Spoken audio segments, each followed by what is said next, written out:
pine hydrosol, part of my wild harvesting yesterday. Post plant walk was to grab some pine needles. I found a tree that had just freshly fallen.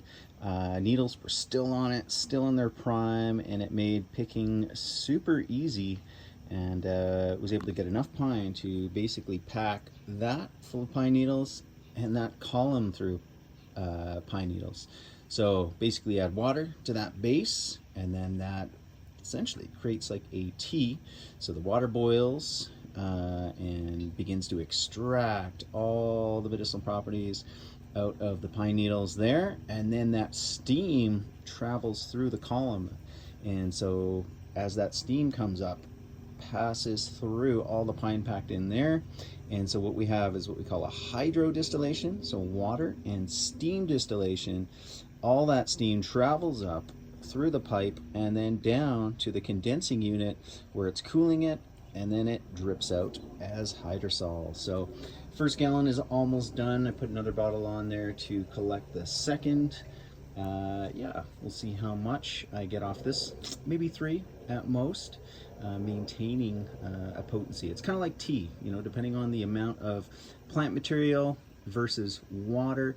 What I'm watching for is based upon, first and foremost, the smell, the aromas. I'm also tasting it, looking at it to make sure it is super potent, because in here I can put 6 gallons, but there's not enough plant material to make 6 gallons worth of hydrosol, or in that other analogy, tea. Just the same as if you took a liter, or let's exaggerate, a gallon of water and put a tablespoon of plant material in there, right? You're going to get a very, very weak tea.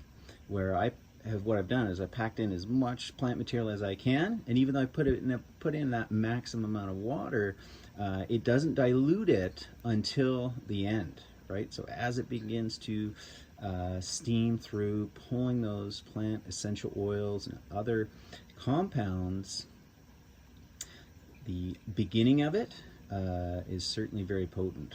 So the first like 1, 2, even 3 gallons, but after about 4, 5 gallons, that potency really diminishes. So that's just some of my process here, making pine needle hydrosol.